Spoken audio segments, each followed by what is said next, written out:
Welcome to the Ominous Continuity Podcast. This is episode 11, An Ancient Quarrel in Modern America. Today I have something very special for you, an artifact I have been sitting on by Marshall McLuhan.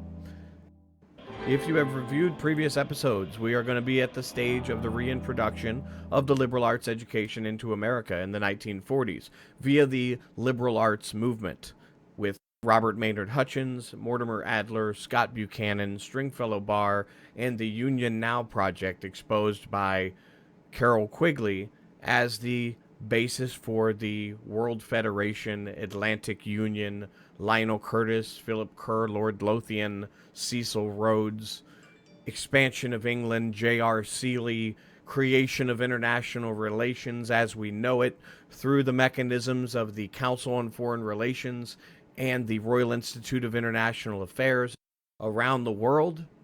This is at the genesis of some of these introductory education projects for the elite classes. We're going to be talking about the Fat Man's class at Chicago, taught by Mortimer Adler, attended by Walter Pepke, led to the creation of the Aspen Institute and the Aspen Strategy Group of Joseph R. Nye Jr., who just happened to write Complex Interdependence with Robert Cohane, who studied the great books of the Western world for his bachelor's degree, and Nye, a Rhodes Scholar, and Cohane, a great bookie, just happened to write the operating system that became the ideology of the Council on Foreign Relations, and they were both directors at different times, as well as Nye served as the head of Rhodes House at Oxford.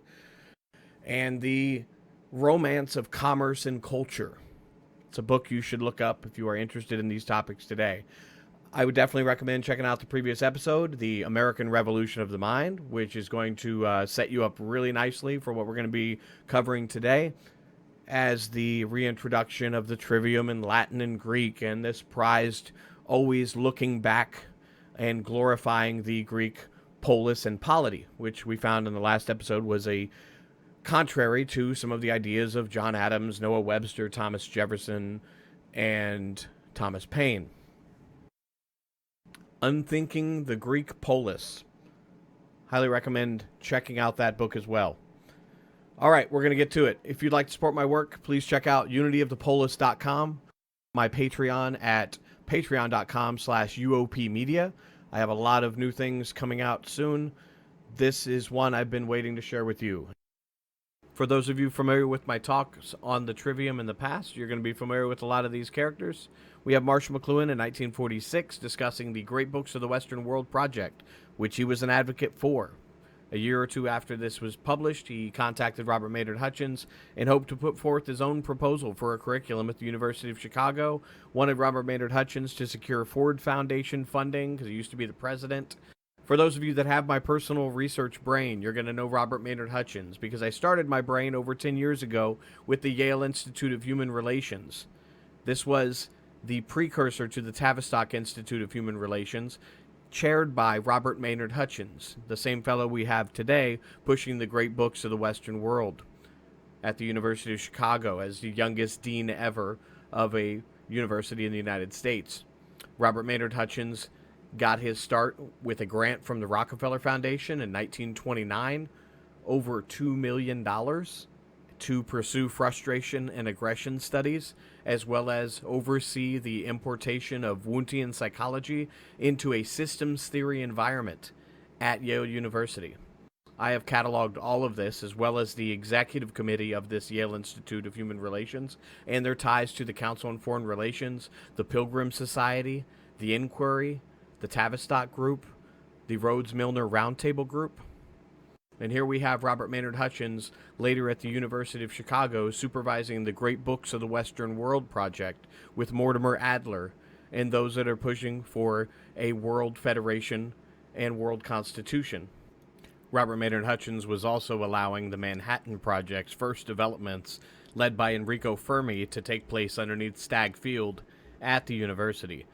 So this is a guy that gets around. Oh, and he also hired Leo Strauss, the father of neoconservatism, the ideological founder of the PNAC movement. But I digress. Today we have Marshall McLuhan, 1946. The views expressed in this paper are his own, do not necessarily represent mine, but you will find a lot of parallels between the ancient quarrel in modern America and my last discussion. If you'd like to pick up a copy of my personal brain and learn more about these guys in detail, I've been cataloging this stuff for the past 10 years and have thoroughly broken down the entire liberal arts movement at Chicago, as well as the history of the Trivium. I don't think you'll find a larger repository on the history of the Trivium, perhaps outside of Marshall McLuhan's own physical library, than you'll find in my personal brain research. You can get that at unityofthepolis.com, or you can contact me directly on various social media and I'll point you in the right direction. I really appreciate your support.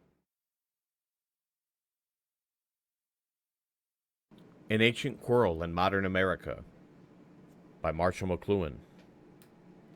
Hutchins and Adler, sophists, grammarians, and dialecticians. Cicero versus John Dewey. South versus North. Athens to Chicago. The battle of the books had broken out again, the splenetic interchanges of educators and scholars, besides which the wrath of Achilles, or the ire of Republicans against the New Deal, is a puerile business, are shrieking across the no-man's land of the curriculum. Hutchins, Adler, and Van Doren have made commando raids deep inside enemy territory, and the rage of immobilized battalions and standardized progressive education is uttering itself in howls against the reactionary, obscuratinous, metaphysical, and unscientific. Hutchins and Adler are news. Education is news. The great books are talked about in the great man's Fat Book Club, euphemism for the fat man's Great Book Club. Number some prominent Chicago millionaires in the adult education division of the University of Chicago. Even the most innocent of bystanders might suppose that Hutchins got something when he sees Midas and Croesus arriving for class with notebook in hand. The ancient sophist promised to teach men and how they could acquire wealth. What does Mr. Hutchins tell those who have acquired it? Viewed as an episode in a dispute which began in ancient Athens, the present quarrel over the Chicago program becomes not only more interesting but more intelligible. I shall state briefly what seems to be the origin and history of the quarrel before proceeding to fill out the outline with a few facts which will enable the reader to investigate the business more completely than it is shown here. The end of education is described by Hutchins as making of the citizen. The citizen is the rational man equipped for social and political life by means of encyclopedic, non-specialized training in the arts and sciences, the Great Books program. Specialized skill in the arts of reading and writing are paramount. The citizen must be fluent, even eloquent, in all subjects. The citizen must know all things which concern the welfare of the group. The opponents of Hutchins, whether scientist, progressive educationalist, positivist, or experimentalist, are all agreed in a specialist notion of human activity. Scientific knowledge and method are the ultimate basis of the social and political authority for men like Professor Dewey. Liberals like Alexander McLuhan, working with Rousseau's basic assumption of the state as a moral person, conclude that, quote, the teacher and the pupil are not isolated individuals. They are both agents of the state.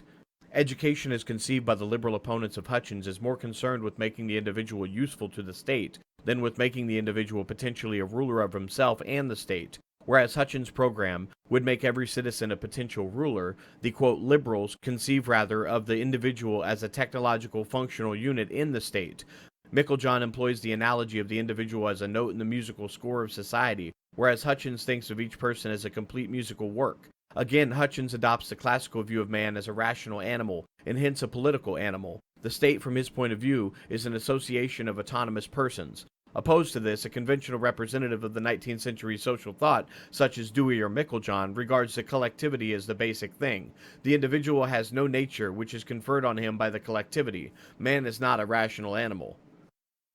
Behind this contrast in basic postulates between Hutchins and his opponents, there is a long history. What makes this explanation of the conflict rather difficult is the fact that while the position of Hutchins is recognizably that of Isocrates and Cicero, the position of men like Dewey is not like that of Plato and Aristotle. Nevertheless, I think it can be shown that Dewey and the experimentalist are lineally descended from Plato and Aristotle via William of Ockham and Peter Ramus. My explanation of the modern quarrel in terms of the old quarrel between grammarians and rhetoricians on one hand and the dialecticians on the other is that the quarrel began between Socrates and against the sophists, from whose ranks he came. However, the Church Fathers, notably St. Jerome and St. Augustine, made Ciceronian humanism basic training for the exegetus of Scripture. Patristic humanism subordinated dialectics to grammar and rhetoric until this same quarrel broke out afresh in the 12th century, when Peter Abelard set up dialectics as the supreme method in theological discussion. Abelard's party was opposed by the great Ciceronian humanist John of Salisbury, whose Metallogicus, as the name implies, was aimed against the logicians, who were called the schoolmen, or moderni. After 4 centuries of triumphant dialectics, the traditional patristic reaction, heralded by Petrarch, had gathered sufficient head under Erasmus to supplant a scholasticism weakened from within by bitter disputes. But by many channels, mathematical, philosophical, theological, and scientific dialectics had persisted. Particularly strong was the scholastic current in New England in the 17th and 18th centuries, where the influence of dialectics through Calvinistic theology made of Harvard a little Sorbonne. Meantime, the southern states had received a class of small English gentry, which had been reared in the Ciceronian encyclopedism, which was standard training in all the secularized schools and colleges of England. Humanistic, legalistic, forensic Southern education had followed Ciceronian lines to this day, as the case of the eminent Kentuckian such as Robert Hutchins illustrates. On the other hand, the North had followed scholastic lines, showing more concern for abstract method and technology than for the res publica. It is no accident that nearly all American political thought is Southern. In short, the cultural cleavage of North and South reflects the broad divisions of the age-old quarrel between Socrates and the sophist, in the past between science and the great books program in the present. Referring to Plato's account of Hippias of Elis, M. Robin observes, quote, "He was an encyclopedic virtuoso of the picturesque type produced by the Italian Renaissance. My problem is to sketch in the historical facts which made it possible for a Greek sophist to become the ideal of Renaissance humanistic education. By doing so, it's possible to highlight the significance of, in the opposition to, the Great Books program. The sophists advertised for pupils by promising wealth and power, and they demonstrated their verbal and dialectical skills at great festivals. They gave oratorical displays on the themes of art, science, and philosophy. To manipulate this encyclopedic knowledge, it became necessary to organize it around basic, quote, commonplaces of loci or argument, and in order to retain this knowledge, Hippias' system of mnemonics was of great importance. Naturally, the sophists made logic subordinate to rhetoric and persuasion, since their end was political. And this it was which raised against them the opposition of Socrates, Plato, and Aristotle, who were all agreed that dialectics should control rhetoric, that knowledge was superior even to prudent action. It is unfair to suppose that the sophists were merely cynical power and money gluttons. They claimed also to teach the means of wisdom, for wisdom as well as eloquence was thought by them, as by Cicero, to be the byproduct of erudition. It was the claim which most annoyed Plato, and against which he directs his dialectical refutations in Gorgias and elsewhere. I think it was admittedly the claim of the Chicago program as well, but Plato and Aristotle were far from successful in severing rhetoric from wisdom. Isocrates proved a most formidable exponent of the doctrine that eloquence and wisdom are one, and he compelled Plato and Aristotle to make practical compromises. It is necessary to spend some time in showing how this identity of eloquence and wisdom enters into the work of Cicero, since he, more than any other individual, was responsible for the concepts of humanism which prevailed in the 12th and 16th or 20th centuries. He who would understand how in the thought of Jefferson, Woodrow Wilson, or in the Great Books program, all knowledge is subordinated to the development of political prudence, must understand the nature and influence of Cicero. When this is seen, it is easy to define the opposition which always rises against the Ciceronian program from the camps of technology, science, or philosophy. The origin of this important claim of the inseparable character of eloquence and wisdom would seem to lie in the familiar doctrine of the logos, which may be supposed to have arisen with Heraclitus. Society is a mirror or speculum of the logos, as indeed are the external world, the mind of man, and above all, human speech. Society, ideally the cosmopolis or perfect world state, claimed the devotion of every virtuous man. And just as Zeno considered wisdom or prudence not only as the first of the virtues, but as the foundation of all, so political prudence is the noblest sphere in which to exercise this virtue. The Stoics deduce from this doctrine the corollary that the bond of the state is the logos.